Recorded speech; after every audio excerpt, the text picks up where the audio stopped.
What is up, everyone, and welcome back to Barbell Therapy. I am your host. I'm Kate.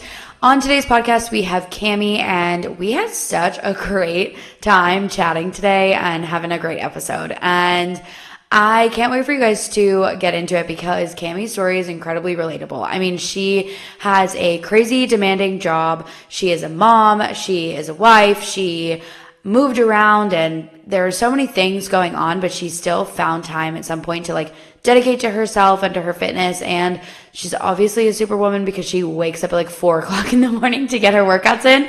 And I know many of us wish we could do that, or are aspiring to that. But the other thing that we really get into that I think is incredibly relatable and important is just how alcohol has an effect, especially in your young adult life, and how you kind of have to rearrange that relationship in order to become a healthy version of yourself. So I think that's a topic that a lot of us can relate to, and I want you to take some time to reflect off of that. And then Cami is actually looking to potentially become a coach. So we talk all about what that process would be like. So if anyone on here is looking to get into coaching, this is something that would definitely benefit you. So without further ado, let's get right into it. Everyone, I am here with Cami. Cami, thank you so much for joining us today. I am so excited to chat with you. Thanks for having me and working around my schedule. Absolutely. We all have crazy schedules, and I wish that mine was a little bit more flexible, but it's not. So here we are. Okay. So Cami, I just want to open this up with you telling us a little bit about you, what kind of got you into fitness, and let's start there. Okay. So I am 32 years old now. I currently live in Louisiana. I have 2 kids and one on the way. I've growing up, I always played outside, did all the things that anyone else does, played sports in high school, things like that. Went to college and acted like knew what I was doing at the gym. Which was, doing a couple core stretches and then going on the treadmill for 20 minutes and leaving. I would say after my second kid was when I really got into fitness. Before that, I would do probably what everyone else did with the MLM fitness routines that, they kind of get you. And then after my second kid, though, I definitely got more into it and better understanding the nutrition side of it and just also wanting to go in the gym and enjoy it. Yeah, that's awesome. So you said you just moved back to Louisiana, and I know you had mentioned to me that you move around because of your husband's job. What does he do? He just works at Cintas. He was working his way up through the company and things like that, and trying to eventually get to a GM position. And then with just all the moves and craziness, he was like, okay, I just want to be closer to family. So we moved closer to family. Oh, I love that. That's awesome. This is so weird, but Cintas used to service one of the gyms I used to work at, and our rep was so cool. He would come in, he was so nice. One time I broke the hand sanitizer thing and he helped me, and it was just that's so funny. Small world, small world. Yeah, and I know every time I go somewhere, I'm like, oh, there's Cintas, there they are. And you don't know what they are until you know who they are, and then you're like, oh, I see them everywhere. Everywhere. The truck, I always see the truck. Where are you servicing today? Exactly. That's so funny. Okay, but your full-time job, you work with autistic children. And first of all, thank you for everything you do because your patience is amazing. I obviously know that. And then, but I want to hear a little bit more about your job because you have 3 dogs, 2 kids with one on the way. How do you handle all of that? And then fitness and your husband's job? Well, so I feel like sometimes things take a back seat, but and normally it's the things I enjoy doing, unfortunately. But yeah, so I'm a behavior analyst, and right now I would say I work the most I have in a long time. I used to have more manageable hours of 8 to 4, 8 to 5. Now it's kind of getting up there. So it used to be a lot easier, I feel like, to manage the kids, the household duties, um, kind of sticking to a routine, things like that. The hard part is like my husband does work so early in the morning now versus when I used to be able to go to the gym at 4:30, 5 o'clock in the morning, and which wasn't fun, but I got it in. And Gotta I do was what you gotta do, I guess. exactly, yes. And when it was that time, like of getting it in early, at least like it was, good start to my day. Um, got those endorphins running through me, things like that. So it's definitely harder to go in the afternoon, especially right now. I haven't been sleeping as great. So just trying to manage it all and then hopefully getting back into a routine. We just moved into our rental a couple weeks ago. So hoping to get back into a routine here soon. So, when you were working out in the morning and when you're working out now in the afternoon, what are your workouts looking like? Like for those of us who are also really busy, like, and need, to figure out how to fit in a schedule of working out, knowing how busy you are and your crazy schedule, like, what do those workouts look like for you? So I still work with a coach currently. I'm going to take some time off from doing that coming up just to save some money and things like that. So I do, whenever I would go to the gym, it would normally be 4 days a week. So I would do like 2 upper body days, 2 lower body days, depending on the season of life I was in. She did make it to where, like, just to get me back in that routine, she gave me 3 full body days. Just she knows it like helps take the pressure off of me, because I'll be like, oh no, I can't get 4 days in, like all or nothing mindset, trying to get away from that, for sure. But just trying to, I guess, find what works for me, and depending on the season of life. So that's definitely why like I've enjoyed working with the coach so much, is because she and we've been together for like a year and a half, almost 2 years would be in August. um so she kind of knows like the ebbs and flows of how my life works. So whenever she's like, okay, I feel like she's putting too much pressure on herself, let me bring it down a notch. So yeah, she's definitely helped a lot. That's amazing. Yeah. I mean, working with a coach, like I myself am a coach and I work with coaches because I need somebody else to give me the plan, which Uh-huh. is exactly like what our clients need too. And I'm Yeah. just like, I need somebody else to like just do it because otherwise, if you don't give me the plan, I'm just gonna go off the wall, I think. Yes. Like I just doesn't work. You're like, So this is too much to think about. I can't it plan it. really is.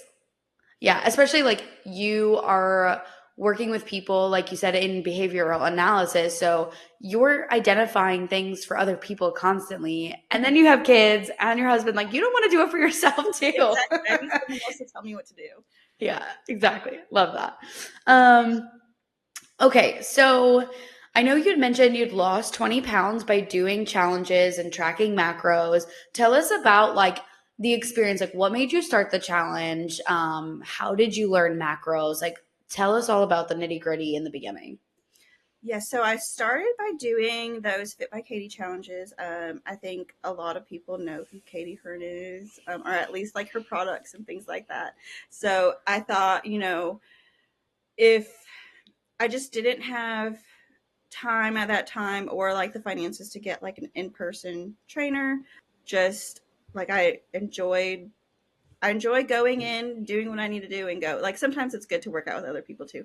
But, also like having that community of women and other people in those challenges, seeing their progress, things like that. So I was just like, you know what? It's only $200. Let me sign up for it. I did get the coaching option. And that's kind of where I learned how to track macros and started doing that. I didn't quite understand it yet, and I didn't understand like, okay, why are my macros so high outside? I was breastfeeding at the time when I started too, so I didn't understand like all the relationship to everything, or like the carbs and protein and like the importance of still having carbs in your workouts and when you're doing all this stuff, because I was taught, like any other woman, like carbs are bad, or you have to have this many calories, things like that. So just trying to get into a routine again and have that support system within the challenges was really helpful. I feel like when it comes to macros, my biggest thing is like either the all or not nothing mindset, or getting so hyper fixated on those numbers that it became a problem. Yeah, I feel like that is one thing that does get people a lot. Like even one of my clients messaged me and was like, "The meal plan you gave me doesn't follow the macros exactly." And it's like, well, it doesn't really have to. Like you have to figure out how to find the balance. Like, you're not very rarely are you going to be able to eat 150 grams of protein, 135 grams of carbs, and 40 grams of fat on the dot, right? Like making these Right. numbers up, but yeah, Yeah. like it's going to be really hard. Yes, and So you would put what it in my go ahead. you would put it in my fitness pal and people like freak out because it's not exact. I'm like, no, sometimes if you just scan things, they're estimates, but if you're hitting these numbers, like your calories are good and things like that.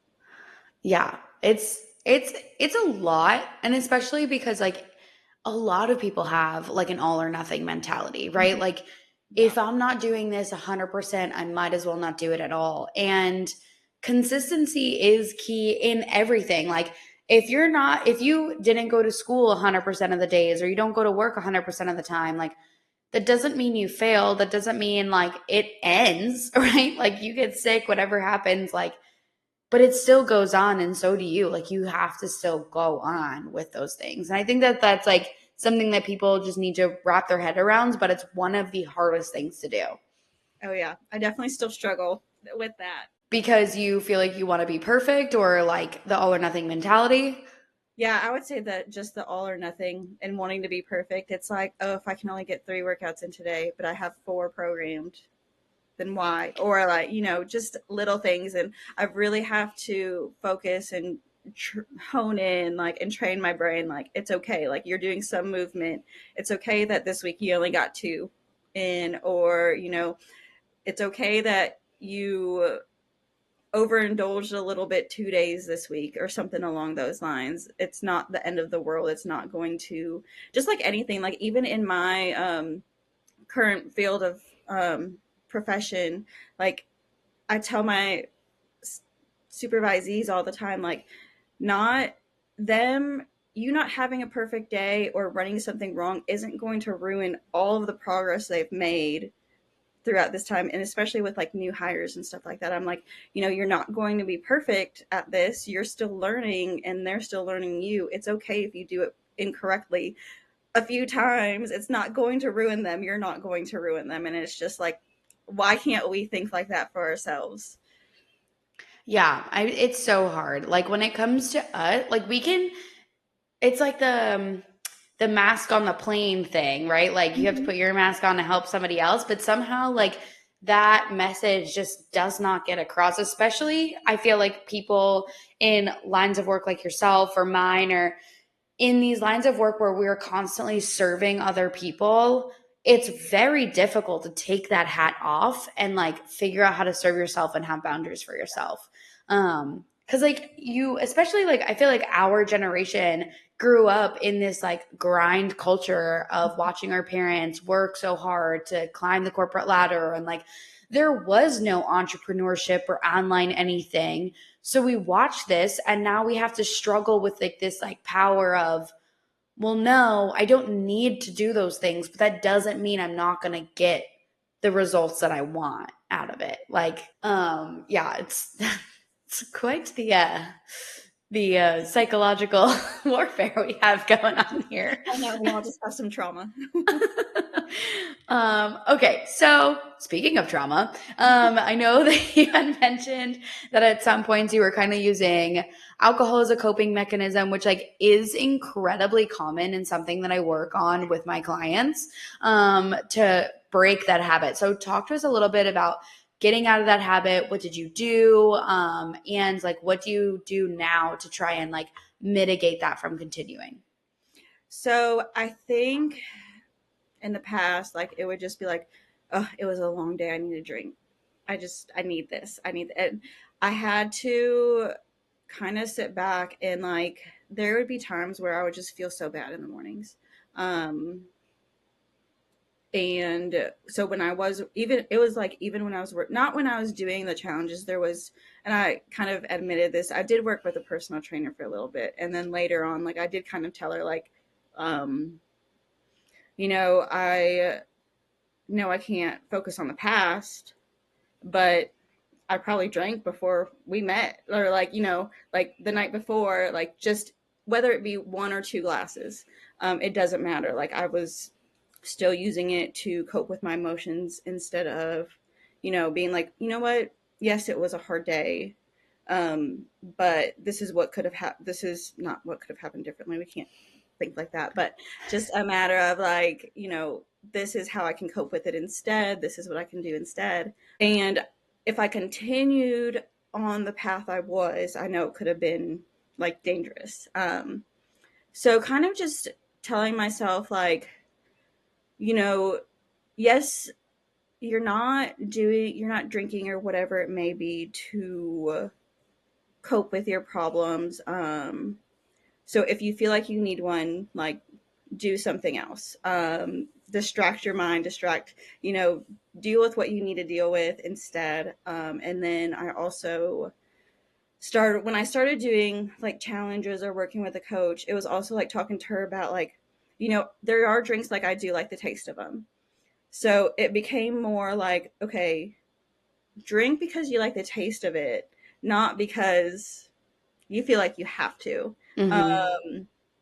And there were, and as we all know, like, alcohol is a depressant, so you're going to be in that mindset all the time of like, oh, you are drinking because you're down or to cope, but this is also making you feel worse, like your body and your mind and things like that. So having to be like, okay, I'm not going to drink when I'm in a bad place because it can turn into this problem. And like, obviously I'm not drinking now, but Thanks for the clarification. but it was like, I have been able to, like, before that, probably, in the past year or so, even longer, like, getting to that point to where, like, okay, I can have a drink because I want to enjoy it, instead of like, oh, this is going to directly affect my mood. What are some of those drinks that you enjoy the taste of? I'm so curious. I like champagne.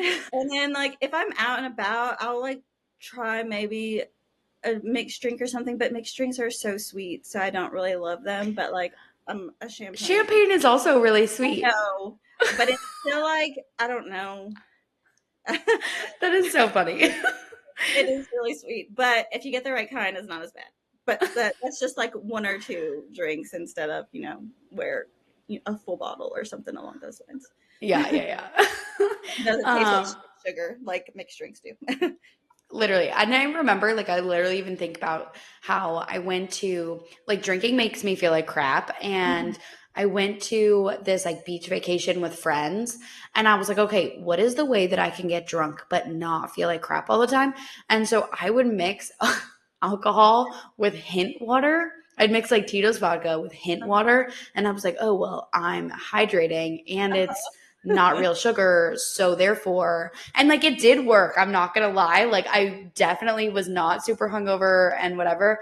But like how sad is that I was like, how do I just get drunk? And like at the time, like I was really into fitness. This is what I'm even thinking about this. Like the most mind-boggling thing is part of the reason I didn't want to be hungover is that I could get up in the morning and go do a workout on the beach. Like that's so crazy. I know. And it's just like, okay, if I have this many drinks, like, I'll be okay during my workout. And it's like, no, you won't be. Your muscles do not think the same way your brain does. Yeah. That's not how Just it be works. yeah, like just because you're not hungover dying on the bed does not mean your muscles are recovered. I'm like, Yeah, hello. exactly. I myself am really big into like hazy, bitter IPAs. And then I like dry, dirty martinis. Okay. Yeah. So very not sweet. Yeah, yeah. And I'm like, I don't want the fruity mixed drinks, but I can put down a seltzer, and that's still just as sweet sometimes. Yeah, There's yeah. we have like a bunch of breweries and stuff, and they recently opened one up that has like seltzers and stuff, and I'm like, oh, I just want to try this drink when I'm not pregnant, like for no reason other than like it just sounds so good. Yeah, I have a couple friends. I don't know if this is taboo and whatever, but people have ordered drinks and then gotten straws and then will like do that thing that bartenders do and put the straw in and just cap it just so that they could Yeah, try it. And they like spend $8 for this like drop of alcohol. I'm like, Oy! that's so Huh. weird. Yeah, but alcohol is a weird one. But I love that you like really identified that this was an issue and then you were able to find like different ways to distract yourself because I think it's important at the end of the day, like when you want something, you're gonna have to make yourself uncomfortable to get it. Yeah, And a lot of people are like, but I'm not willing to give it up. Then you're not really willing to work towards this goal, I guess. Like, and that's right. okay. Like, there's nothing wrong with that, not being ready, but you have to admit to yourself one way or the other. Yeah, and when I was working with that, or after, I kind of admitted it to my personal trainer. She's one that's like, she also looks at lifestyle, full body, like, the whole picture, not just, she's one that's amazing and just really focuses on like how you feel, not how you look and things like that. When I said that to her, she was like, it's hard to get out of and be uncomfortable. And it's hard to, distract your mind so much and do these things when you're like, you know what, I'm still going, I'm still doing this, but like hiding it from somebody at the same time, because you don't want that shame. But she basically said the same thing, like it's so hard, you might not have been ready then, but like being able to admit that now shows that you're ready. Yeah, that's very true. And I love that this trainer like wanted to dive deep beyond just like you paying for her hour because I think at least for me like that was the struggle I had when I was personal training in person. People Mhm. would come to me and then they'd be upset that they weren't seeing results and I was like, "Well, you have to eat better and you have Yeah, to do things outside of here that's going to like help you." But if right. you just by like creating the same lifestyle and adding in training twice a week doesn't mean you're going to drop 10 pounds. No, Like, exactly. People don't realize how much what goes into their body as well, like affects what yeah, happens. absolutely. So, speaking of training, I know that you are interested in potentially going the training route. So, tell us like about why you want to do that and what like your mental hurdles are and everything like that. Yeah, so I just feel like I've worked with so many great people, whether that be like the coach I've been working with or that personal trainer specifically, or like following people who also have that kind of same mindset. And then also just not only I like to help people, obviously, it's what I do in my current job, but like just that approach to teaching women and helping them understand that it's not just a number. It's not just about, you know, doing cardio all the time, or we always hear, I always hear it all the time from like people I interact with day to day, like I'm down to 1,200 calories, and I'm like, why? What is what is that doing for you? What is eating like a toddler doing for you? um I just want people to understand like that side of it, and not put so much pressure on the way they look or their size or that number on the scale, and helping them see like this can make you feel better, like not just look better but feel better. And if you feel better, you're going to see yourself in a different way and have that confidence too. Yeah, absolutely. I love that. I mean, I think that at the root of it, anyone that wants to become a personal trainer or an online trainer, anything, at the root of it, you need to want to help people. Hmm. And if you're just doing it for the money or whatever, like at the end of the day, like you're not going to be successful because you're driving factor is getting paid and not actually helping people. And therefore that's just going to drive you into the ground later on. So, Mhm. I think that the fact that that's your root core, like that means that you are a perfect person to take on that journey. Do you know like what type of certification you're looking to get or from what? Yeah, I was looking at NASM, their um, personal trainer and the nutrition coach as well. And then just to like piggyback off what you said about like wanting to help people, when I even like started thinking about this, I mean, I thought about it for a while when I was like, you know what, when I get a chance, I'm going to start doing this. Um, and I texted my friend right away and I was like, hey, not that you need to lose anything because I think you're perfect just the way you are, but I know you enjoy working out and doing all these things. So whenever I do this, like, will you be my client and just like free and everything like that? And just so I can get your testimonial or whatever it may be and things like that. Like, it's not about just that. And she's like, absolutely. And she, like is very has been very encouraging and things like that, and anyone I've told has been so.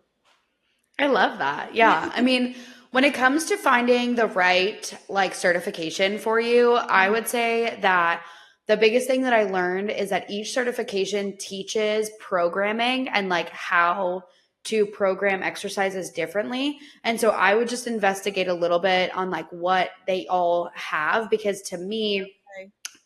I feel like if you learn from NASM, for example, and their structure of programming like doesn't really resonate with you, then that certification is going to be like, yeah, you have it, but did you learn what you needed to learn? You know what I mean? That makes sense.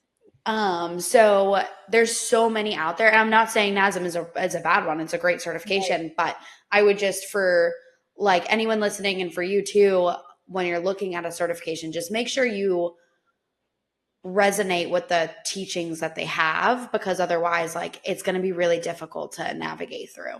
Okay, yeah, that's good to know because I mean I've mainly looked at that one because I and the other thing is like I know y'all do a lot of like continuing education and you have to continue to learn and grow and things like and then especially tailor to what your interest is in, like so the person that I used to work with in person. She's also doing like the pre and postnatal care and then different things tailored specifically to women or specific to that mindfulness and things like that. So I know at least with, you know, not saying it's just getting your first certification to get that piece of paper, but there's so many learning opportunities outside of that.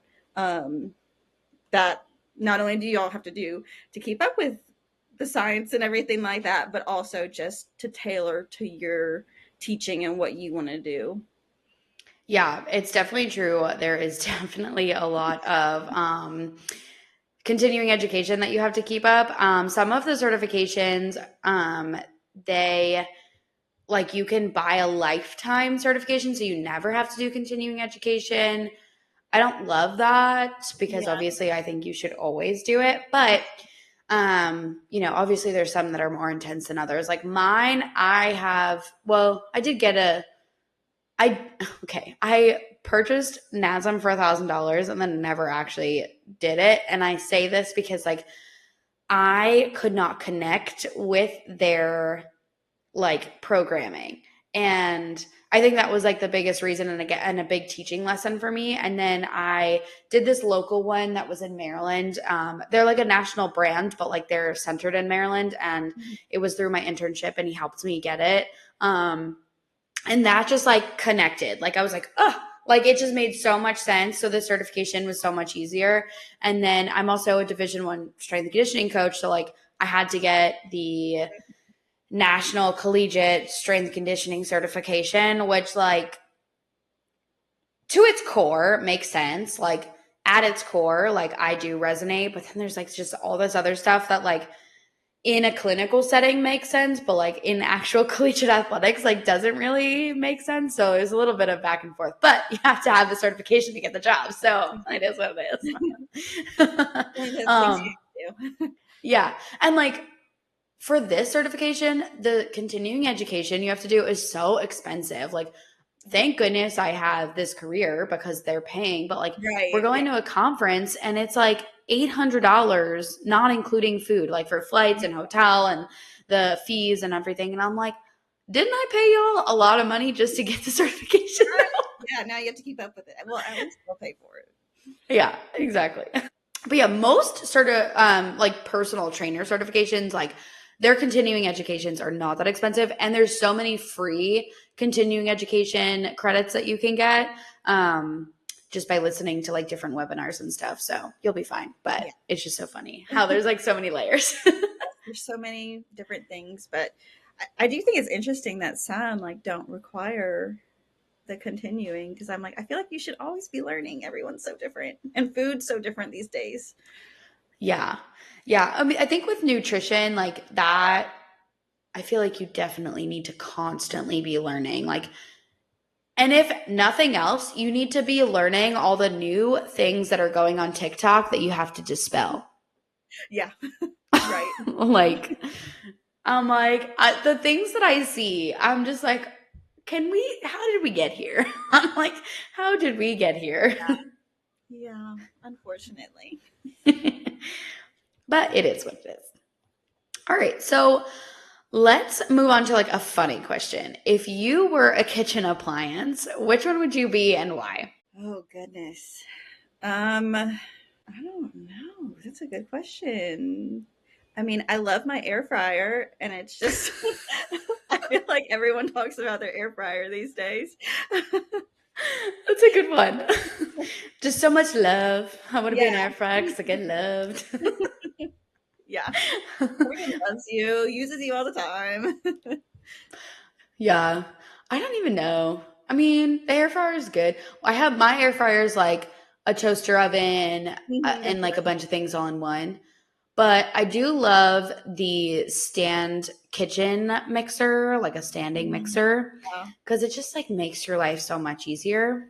So we Yeah, do I love used to that. have one, but it was one of the fancy ones. We got it for our wedding, and it just didn't get used a lot. So I think we got rid of it in one of the moves. That makes sense. Yeah, that totally makes sense. Honestly, kitchen appliances are so great, and you buy them and you're like, yes, this is amazing. For the 2 times a year, I'm going to use Yeah, it. exactly. um, that's so funny. Okay. So I am a competitive powerlifter, and that means I compete in squat, bench, and deadlift. So at the end of my podcast, I am asking all of my guests this question. Can I curse right now? Yeah, that's fun. Okay, I didn't know if you had any kids around. Oh, no, they're not around. Okay. There's no Would bacon. you fuck, marry, or kill squat, bench, or deadlift? Oh, I'd marry deadlift, fuck squat, and kill bench. Oh, man. I love to bench. That's so funny. All right. So, is there anything else that you wanted to tell us or anything you wish I asked you that we didn't cover today? Oh goodness. I don't know. For when it comes to myself, not so much. I guess like what is, and I know like you're supposed to be asking me questions, but All good. what is like your biggest pieces of advice to people who do want to pursue a career in fitness and kind of go that route? Yeah, I think one, you have to know kind of like who your ideal audience is, and it takes a lot of time to figure out. But I work with a business coach, and she recently, like, well, not recently, her strategy is to talk about like what your story is in fitness and like how you connected to fitness, how and all that. And it wasn't really until like I kept telling that story that it finally clicked with me, like who I wanted to work with.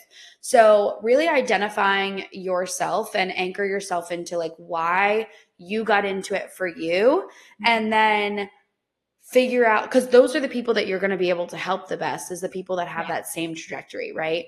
So that's the first thing, and then the second thing would be figuring out which way you want to go about it. Do you want to be like an in-person, online, or some sort of hybrid? Like I know that I would love to eventually open up at my own gym and be able to host clients like in person, while still helping them holistically online too.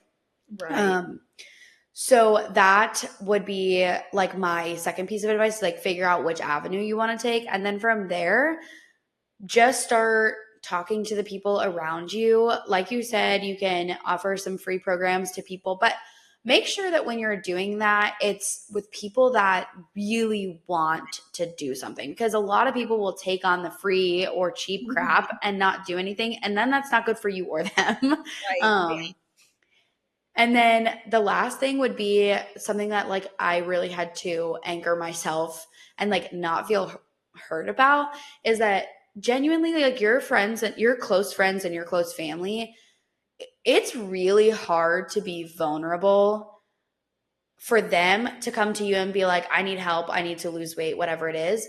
So they may not be your first clients, and that has to Right. be okay. And like, and again, like you want to help people at your core. So if what you do by going into fitness implores them to actually go find someone else to go Right.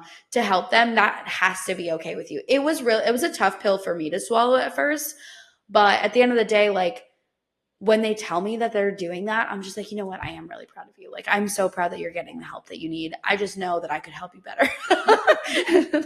Just kidding.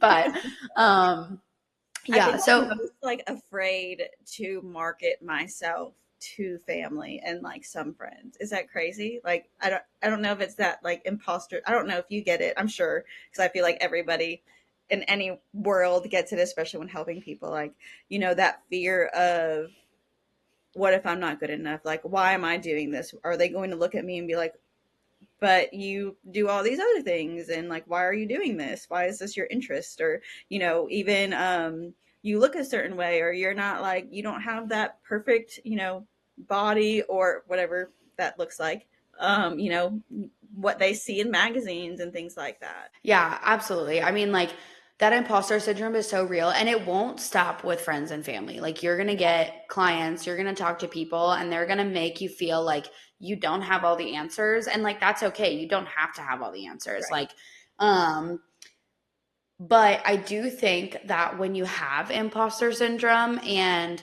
when you don't feel like you're good enough, it honestly means that you should be doing it more, because you're not someone who's so full of themselves that's like, I am the best in the biz. Like, why wouldn't you Right. come to me? You know Right. what I mean? Like, it means you want to get better as for you and for the people that you're helping. And I think that that is a core essential value that all good coaches need to have. Right. Um, and I have that every single day. So, Yeah, whenever I was even like, because I brought it up to that personal trainer I used to work with, and then I brought it up to someone else. I think she just became certified, and she's starting, you know, to start make that her career as well. Because I was like, how do you get past this? Because, I look at you and I think you look amazing and beautiful and all these things, but I know you've heard certain comments. She's like, oh, I've heard it from my dad, and things like that, or family members, like, why are you a personal trainer? You aren't, this size 0, size 2. And I'm like, I would the things I would do for your strength and like your legs and things like that. And even when I was talking to the personal, my past one, I was like, I know I don't look a certain way and things like that. So how can I market myself to? And she's like, you don't need to. And she was just like, you. Not, and both of them have said like, you're more approachable because you don't look intimidating, or you're a mom, like, people want to learn from people who have been through it. yeah, people want to work with people just like them. Like, and I Yes. will tell you that telling my story on like my Instagram, for example, and just like talking very real about like where it all started for me has been the biggest piece that's like resonated with people and who are now actually coming to me looking for help, versus just like trying to be this like authority online, which like I am, but also when you act like that, people don't Yeah. want to come to you. Like they don't feel like the warm and fuzzies. So yeah. And then another piece of advice that I didn't take, but I have heard that works well, is when you are getting started like this, especially if you're going to like start while you're still doing your business, being or your other full-time job, starting out with someone that you really like and being their assistant coach and like working under them, where they're kind of like bringing you clients a little bit, and getting your feet wet. So then that way you're like, you have people to train and you have results that you can share. And then if you eventually want to branch off and do something else, like and create your own brand, you can, but at least like, especially if you've just like never been in that world, like then you can kind of transition. Yeah. Yeah, I know. I think I've seen a couple of people start with like another company and then eventually hope one day to branch out, especially if they have another job and aren't fully ready financially or whatever it may be, to get out completely. Yeah. Because building your own brand and building your own business is hard. And like, I got really serious about it about a year and a half ago, but the years before that, it was just kind of like, it was like throwing spaghetti at the wall and seeing what sticks, you know? Like I didn't know what I was doing. And I was spinning my wheels. So now I'm in a much better spot, but it's not like simple. And I feel like a lot of people think that like you're an online coach, so you're making all this money and like you can just quit your job and whatever. And I'm like, I definitely cannot. No, and even like starting your own business, that costs a lot of money. And Yeah. then everything else you pay into it, and then your time, and yeah. I'm like, I And the know y'all don't certifications. what people think. Yes, exactly. Yeah, you won't have your job covering them anymore. You have to do it yourself. Exactly. Yeah. So a lot of things, but it's okay. But I definitely think that your story and like everything that you embody as a person like is fit for coaching. So whenever you're ready, you should definitely take the leap. And I will be here to support you every step of the way. Thank you. Maybe during maternity leave, I'll have time to Yeah. really study. Yeah, that would be good. Naps that I plan on taking. Well, you've done it twice before. You know what's going to happen. Yeah, exactly. Because I mean, my thing is at this point, I'm going to have a mess in my house. So I'm going to take the nap. It's going to be okay. I love that. Right. Awesome. Well, it has been such a pleasure to get to know you and chat with you. And I do think that like this conversation is going to bring a lot of value to people, and I'm so excited. But I do want everybody to have a chance to follow your journey, especially if you're choosing to go the fitness route at some point. So tell us where we can find you. I'm just on Instagram at Cami, Cami .Schmidtke, SCHMIDTKE. Awesome. Well, I'm going to link that to the show notes anyway, but it was so amazing getting to talk with you, and I am sure we will cross our paths again. Yes. Thank you. Thank you for having me. Yes, you are so welcome. That was so much fun. Thank you so much for hanging out with us. And don't forget to leave your review in the comments so that I can improve this moving forward. Thanks for hanging out, and we'll talk to you next week.